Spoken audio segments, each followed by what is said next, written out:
Today's guest, Chris Smith, is the co-founder of Curaytor, an Inc. 500 fastest growing business, and he is one of the four best marketers under 40, according to the American Marketing Association. His book, The Conversion Code, is taught at colleges like Johns Hopkins University, and he has been a guest lecturer at NYU. Chris used the blueprint in this book to quickly grow his own company to 8 figures in annual recurring revenue without raising any venture capital. His work has been featured in Adweek, Forbes, Fortune, and many other publications. Previously, Chris worked for two billionaires, a $1 billion publicly traded company, and a startup that was acquired for 9 figures. His first book, Peoplework, received endorsements from the CEO of Zappos and Gary Vee, who wrote the foreword. Chris, really excited to have you on today. Thank you so much for being here, and welcome to the Define Success podcast.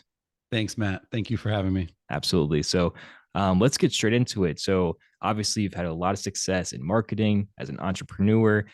Take us back to where it all started. How did you get started in your entrepreneurship journey, and what sparked that in your mind? Sure. What sparked it was secularism.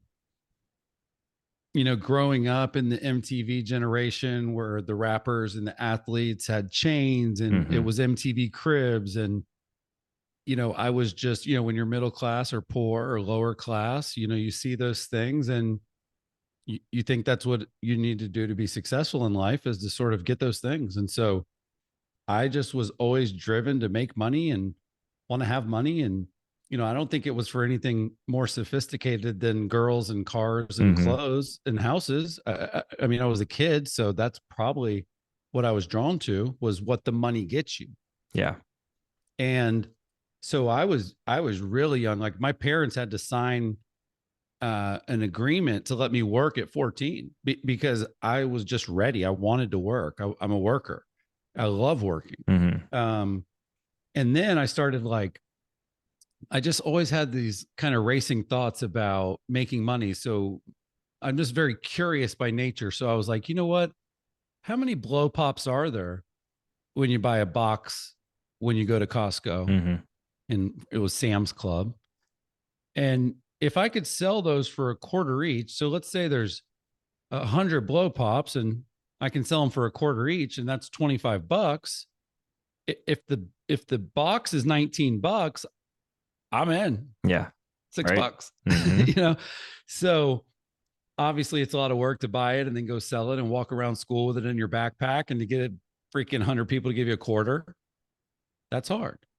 But it just seemed like math to me. It seemed like a solvable problem to make money. Yeah. And I would be happy to say that part of that is white privilege for sure, because I have so many challenges a lot of people I saw growing up around me had. So I was able to think about things like that versus thinking about survival.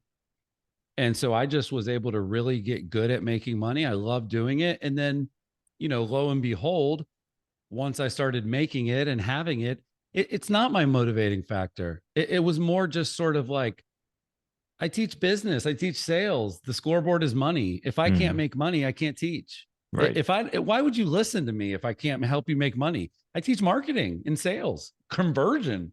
So by nature, my topic helps people make money, but my industry, people hate how the people make money. You know, salespeople, marketing people, spam, robocalls. You know, there's a lot of negative connotations with marketing and sales. People don't trust us.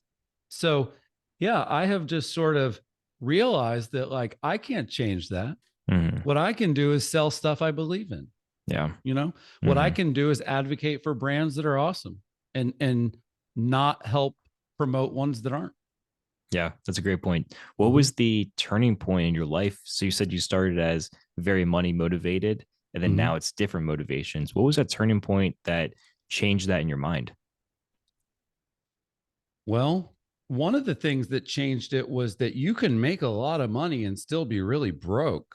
So I you know, people define these numbers, like, for whatever reason, for me, it was 10,000 a month and then I'm good. You know, 10 grand a month, 120 a year. And if you've got a girlfriend and a baby and you start paying taxes and you've got a decent apartment in a city and you've got a car, there's nothing left, man. There ain't much left. You going to Trader Joe's, you ain't going to Whole Foods, you know? So,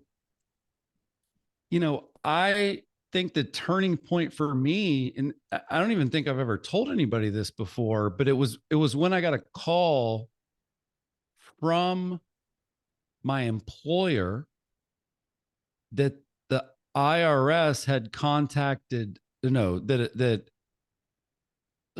my student loans I had defaulted on for so long and ignored for so long Mm-hmm. that they were now going to start docking my pay if I didn't take it serious, if I didn't start paying it back. And they Oh, wanted to pay it in full. Like they wanted a lot. yeah. And the reason it woke me up was because my boss called me and it was like, hold on a second, that's private shit right there. Like, hold Yeah. on. And so I was like, you know what? Screw this. I never had a problem making money. Hmm.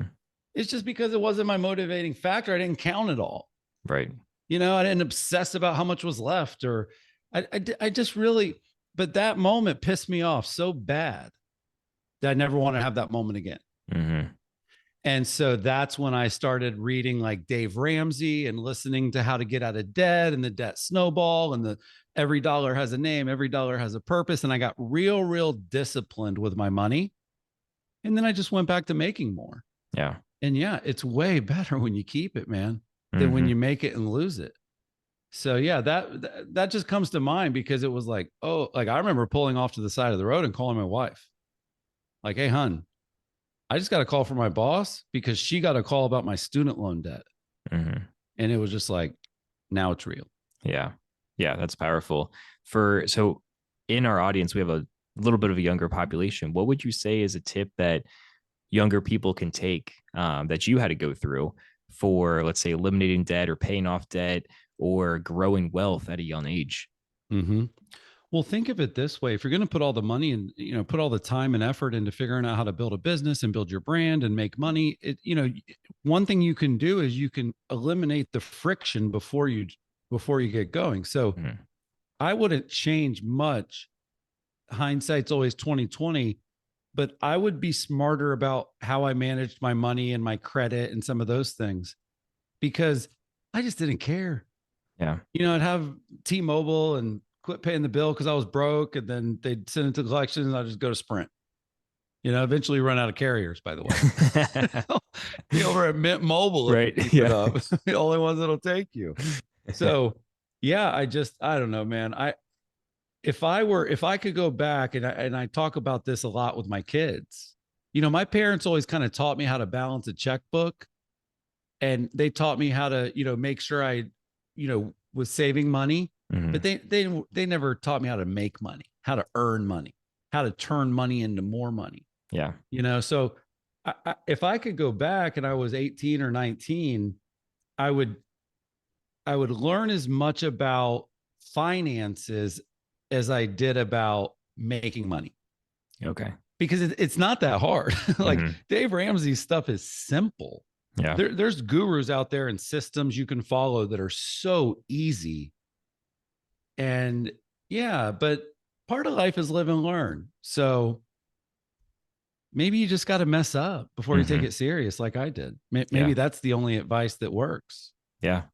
Yeah. One quote that I saw a while ago that really always sticks with me is it's always easier to make more money than it is to reduce your expenses because we all have our Mhm. necessities. We have to eat, we have to live somewhere, we have to drive a car.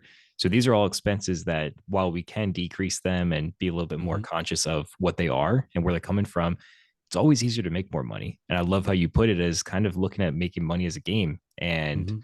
looking at it as an objective of how far can I go? How big can Mhm. this get? And that's such an important reminder for most people because a lot of people have a mental barrier that they Mhm. can't overcome. Mhm.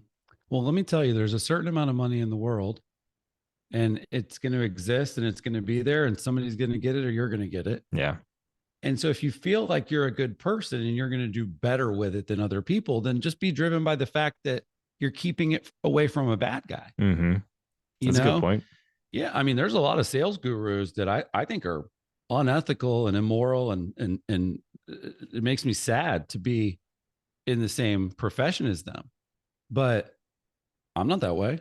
Mm-hmm. So It's just one of those things where you have to be able to look at yourself in the eye and be proud about the work that you're doing. Yeah. But yeah, study money, master money, not just obsessing about making it.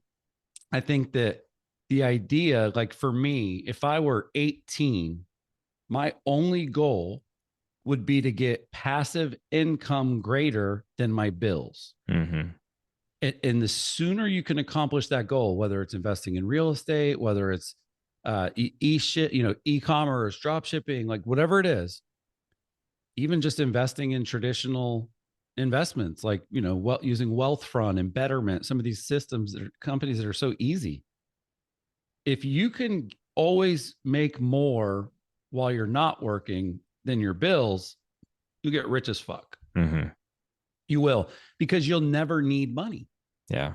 And when you don't need money, you make really good choices about which money to focus on earning. So for me, like, if I've got to worry about rent and bills and car, which everybody does, but if my focus is figuring out how to tackle that, you're right. But I will say this, a lot of people can cut faster than they can grow.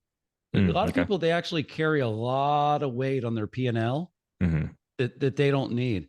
I mean, I remember one time we, at my company Curaytor, we're doing the books or looking at the accounting or whatever. And I was just like, hey, hon, I just sent it to my wife. I said, just look through this, see if you could find anything that you think, is sort of unnecessary.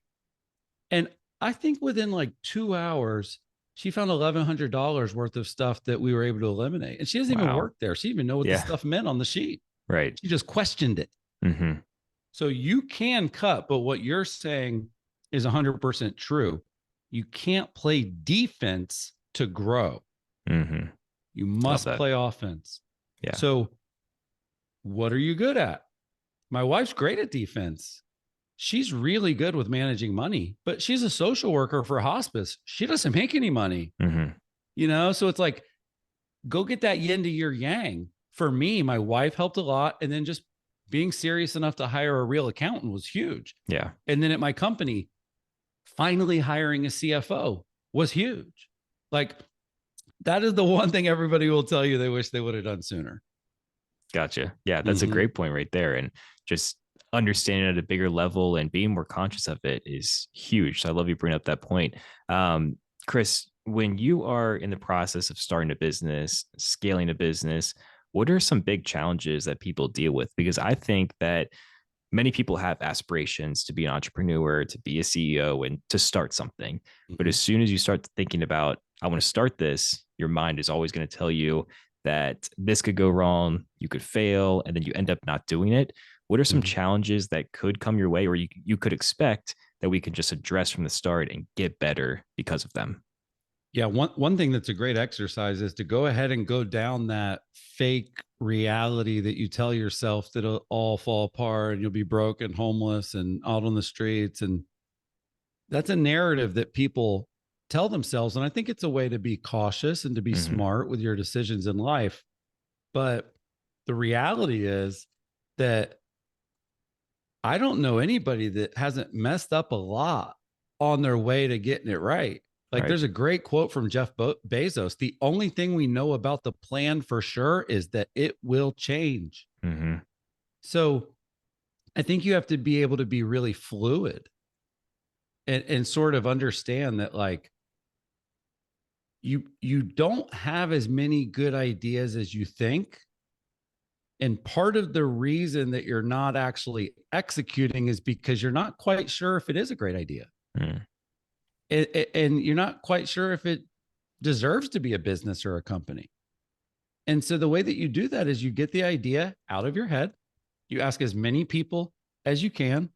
And then if you decide you are going to do it, you tell everybody you're going to, and you tell them to hold you accountable. Yeah. That's it.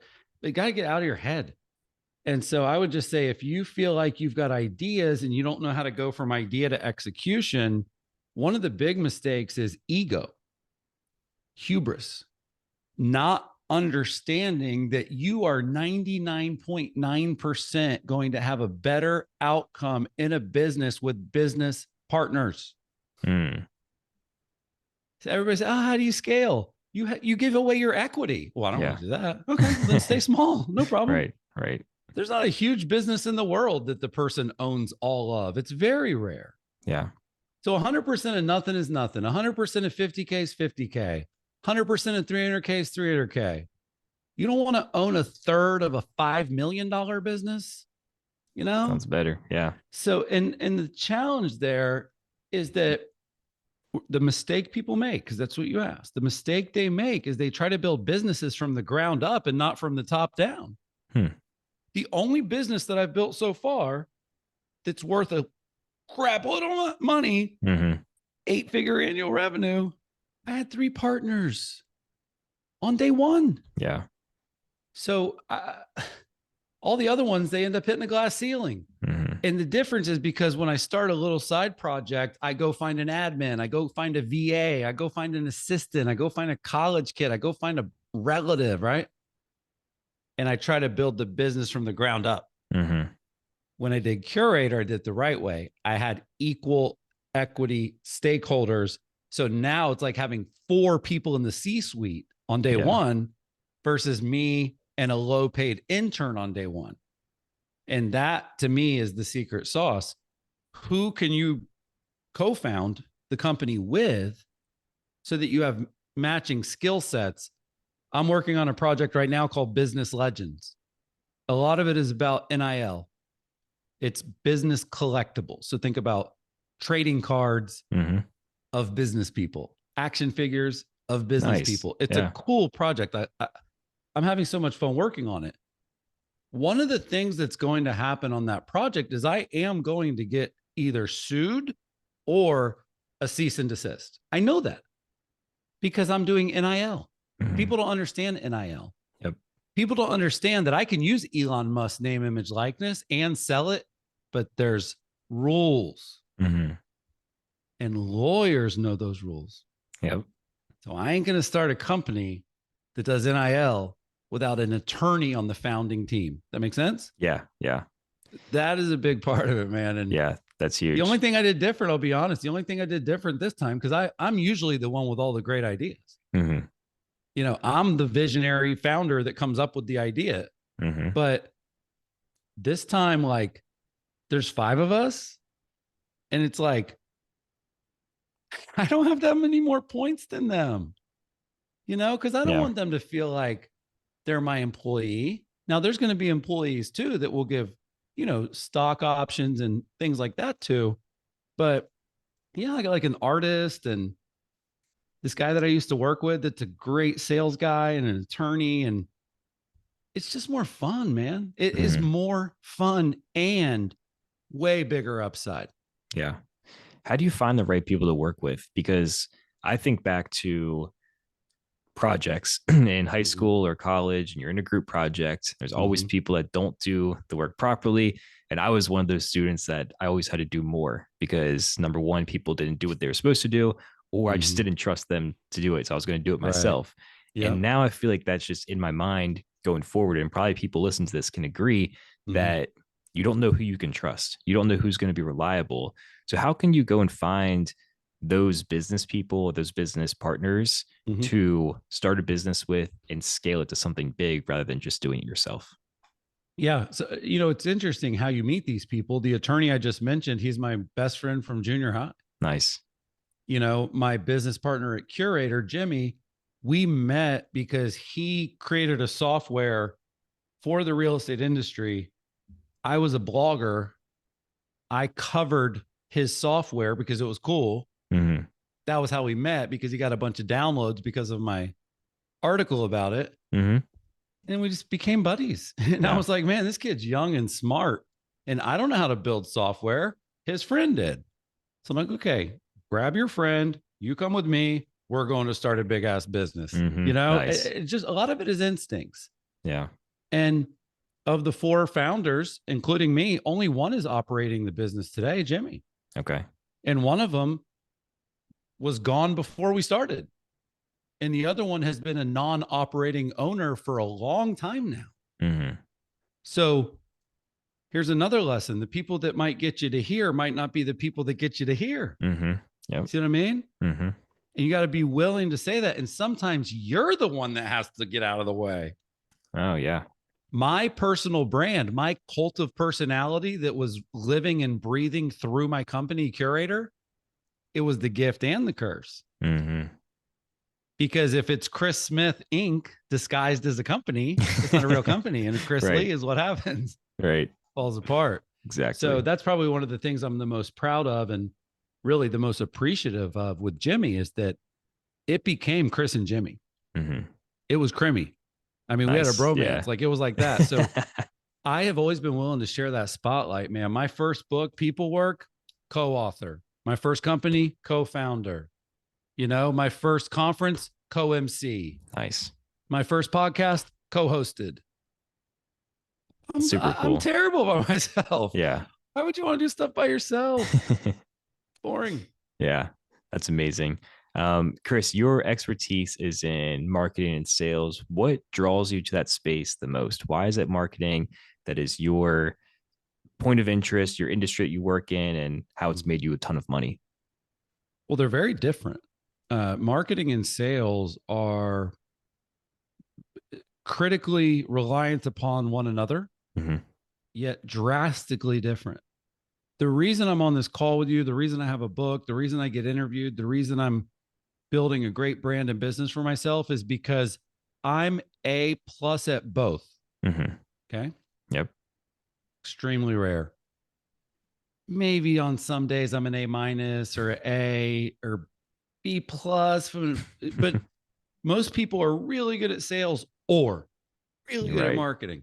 Yep. And there's just some type of superpower that comes along with being great at both. Like if you were 80% as good as you are at sales, but you were 80% as good as you are at marketing too. Like if instead of being an A plus at sales, if you're a B plus at sales, but you're a B plus at marketing, you're going to have a better life and career and make more money than an A plus at sales that's a D minus at marketing. Mm-hmm.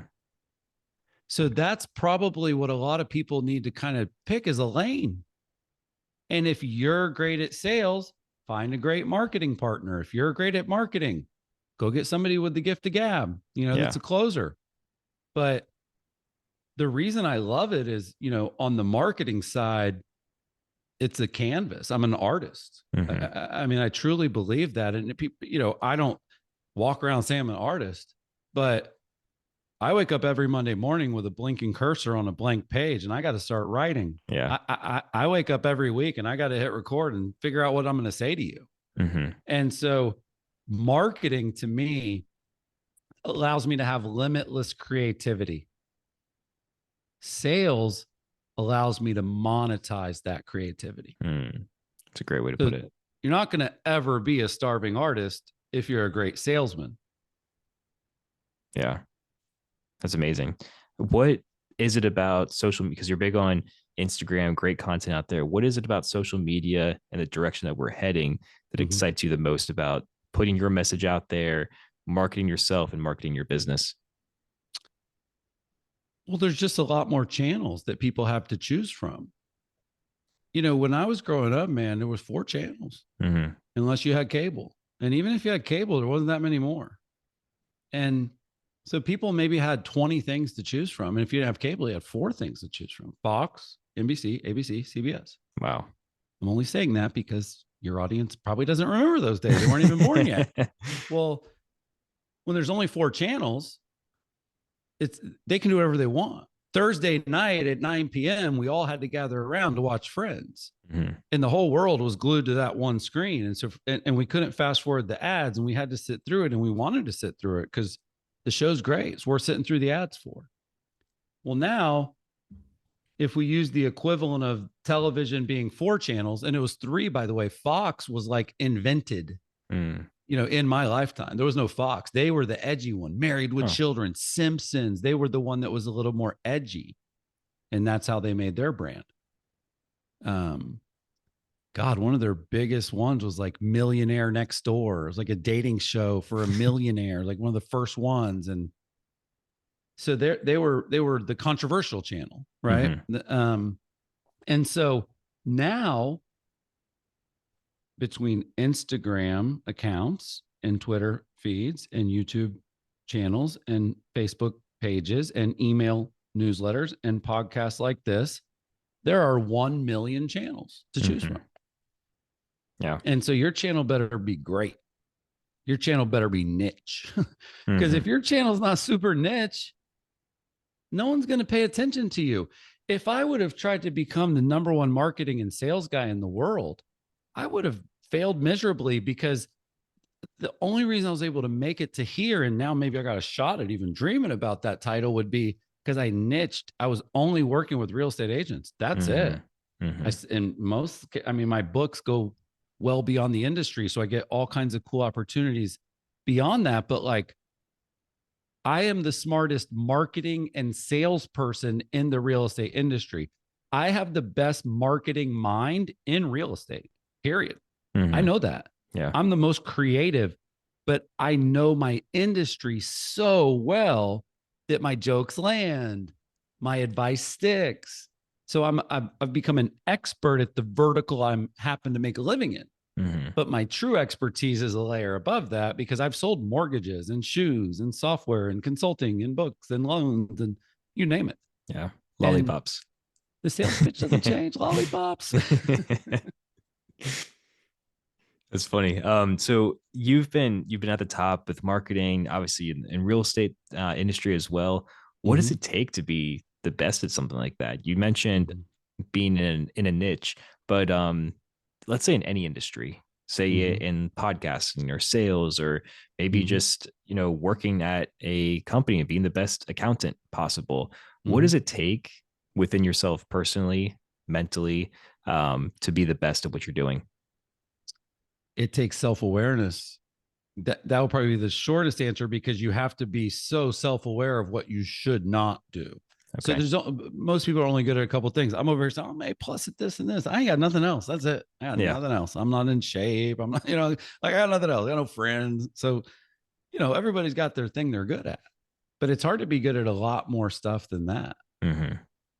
So I just kind of think of like, choose wisely. There's not so many things you can be. So, niching down is so useful to the person you do it for. Because when you show me that you know me, then I want to listen. Yeah. Remember, there's a million channels. So if I'm, what was the example? Give me an example of just somebody you think that's listening that maybe needs a content marketing strategy. Okay. Let's say, just do real estate, since you're experiencing that.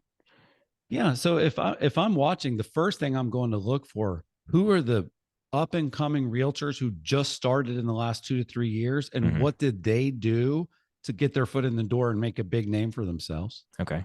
I'm doing that. The other thing I'm doing is I'm joining a team, and I'm working under the top agent in my area for 12 months, period. Learn the ropes, do the showings, do the open houses, do the floor duty, answer the calls, get the leaves out of the gutter, fingernails dirty, right? So I would sort of equally want to master a couple skills and then do that. But if I'm in real estate, if I'm an agent and I look at the landscape, it's like they all sound and look the same. One way to niche down is very simple. Mr. Smith Lake. There's a guy up in Alabama named Justin Dwyer. There's a reason I know his name. I've never worked with him, because everywhere you see, he's Mr. Smith Lake. Now, Smith Lake's a beautiful lake up there, but what most realtors do is they want a little bit of everything.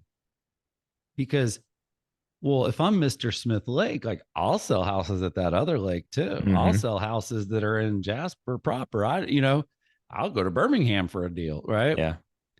And man, when you're Mr. Smith Lake and you know somebody that's thinking about buying a house on Smith Lake, like, probably start with Mr. Smith Lake. Exactly. So like my realtor here, Veronica Figueroa, she is the #1 real estate team in the world at her company. Wow. 2,400 deals last year. 2,400. Wow. Very impressive. She started as Miss Avalon Park.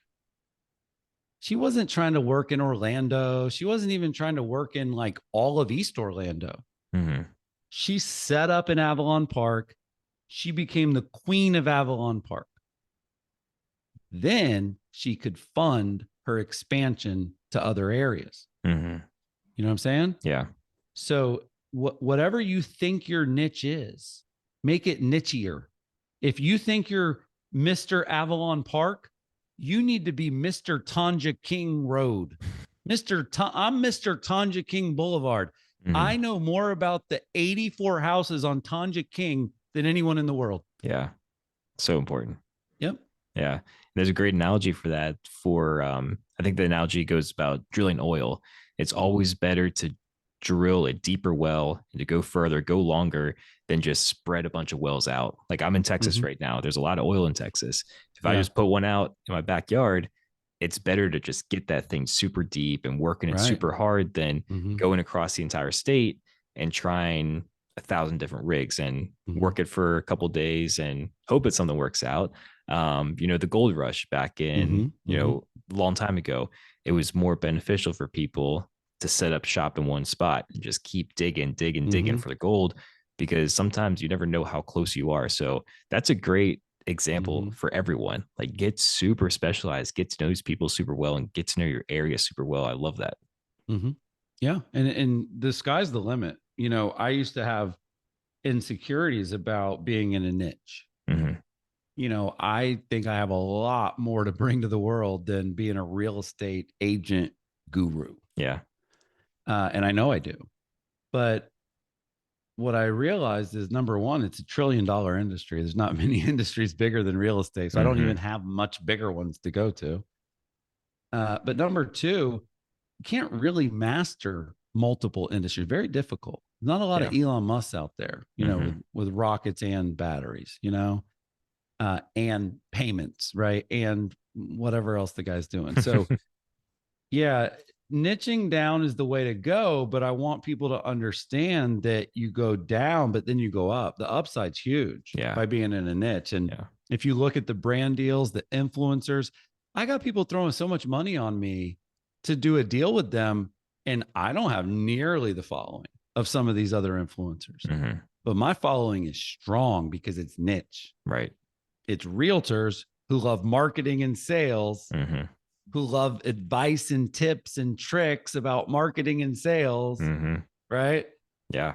That's a niche, man. So if somebody has like a marketing tool for realtors, they're probably going to call me. Because it's going to reach everyone. Exactly. Can you get this in front of them? Yeah. So I'll wrap that kind of concept up with something my business partner told me.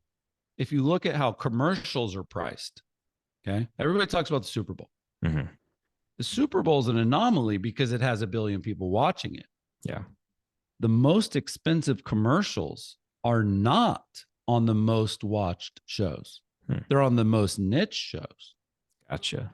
Because there's actually a show that you've never seen, you'll never see. It's called Meet the Press. It's on Sunday morning on CNN. And the only people that watch it are politicians in Washington, D.C. Like 50 of them watching. Yeah. The most expensive commercials in the television industry. So don't think just because you're going small, you can't be big. Right. Yeah, that's a great point right there. Chris, when you think about success, how do you define that word? I define success as a positive conversation with your inner voice. And what's the outcome of that conversation? Probably things like gratitude, appreciation, optimism, excitement, enthusiasm, drive, motivation. All of that is in there. But if I give a great speech and on the ride back to the airport, I'm beating myself up about all the stuff I could have done better, what's that going to do? Right. You should always be self-critical and reflect and review your performance and figure out what went bad and not bad. But like, whether it's your marriage or your kids or your health or your job or your family, it's hard to have a positive dialogue with yourself about all those things. Mm-hmm. So that's what I'm getting at. Success is when all those inner voices are positive. Yeah. Incredibly rare. Very rare, but super powerful if you can get there, when you can get there. If you get one day like that, Yeah. it's a good day. Yeah. Because very. and you'll learn this, and a lot of the people listening, you just get older and older and just deal with bigger and worse and scarier problems. You have friends that die, you have people that get cancer, you have relatives that you lose, you have children that you have to raise, you have teenager drama. Like, life's hard, man. Yeah. Life is hard. And so I do try to be conscious of those moments where we're all getting along right now. Nobody's Appreciate that. dealing with a Yeah. big health issue right now. Right? Like, okay. You Yeah. know, because we certainly know when there's bad stuff going down. Right. Yep. That's a great point. And just practicing that daily gratitude is something that I try to do because we often take so much for granted. Like, could be something as super simple as the food on your plate. Some people might not have that, or maybe someone gets into a situation where a couple months down the future, they can't afford the food on their plate anymore. So just taking into account the positives right now is so important. When your alarm clock goes off in the morning, what gets you out of bed? I don't need an alarm. Okay. And I don't even know if I should get credit for this, but my son's in high school. They have to get up so early, man. They have to be at high school at 7, like Wow. 7:15 or something. So at this point, I'm just conditioned to wake up at 6:30, and my internal clock wakes me up usually between 6 and 6:30. But I'll tell you what gets me out of bed is not asking myself how I'm feeling, or not judging how my day is going to go or how my mindset is when I first wake up, because I'm pretty sure that most people wake up a little groggy. Oh, yeah. And there's morning people and stuff like that. But I think most people wake up and there's a little rust and like, oh my God, here we go. I just today, man, I was like, man, it's going to be a long freaking day. I had a long day today. I ain't even anywhere near being done. And part of it's grocery shopping and taking my daughter to cheer and cooking. You know what I mean? Right. Jesus, I'm busy. So yeah, I think with, trying to balance everything and trying to figure out like which way's up half the time, like, I don't know, man. I don't even know if that answers your question. It's just like when people are so busy and they have so much going on, you should try to be too busy to ask yourself how you're feeling. And so what I do is very simple. I don't even like teaching it because it's so simple. I wake up, I get up, I get dressed, I walk my dog. I do that every single day. I have a Great Dane, Nala.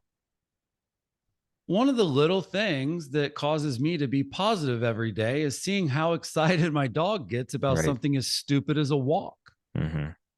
How excited my dog gets on the last block of that walk, knowing she's almost home and that she's getting food. Like you said, the basics. Yep. So I walk the dog. I come home. I make an iced coffee. I drink the iced coffee. I shower. I get ready. I grab all my stuff. I make my bed. And then I ask myself how I'm feeling. Yeah. And usually I don't even ask myself, because it's just like motion creates emotion. You just got to get the wheels spinning. So what I would recommend is, like, for that first hour that you're awake, and this is different for everybody. So I said, I don't know. But for me, that first hour that I'm awake, I'm not putting any pressure on myself to do anything cool. I ain't meditating. I'm not jumping in a cold shower. You know what I mean? I'm not doing 50 push-ups. I'm not doing anything, dude. I'm just like trying to wake up. Yeah. And I think sometimes I heard this the other day. It was like, we set goals that we think we want to achieve because we've heard we should want to. Yep.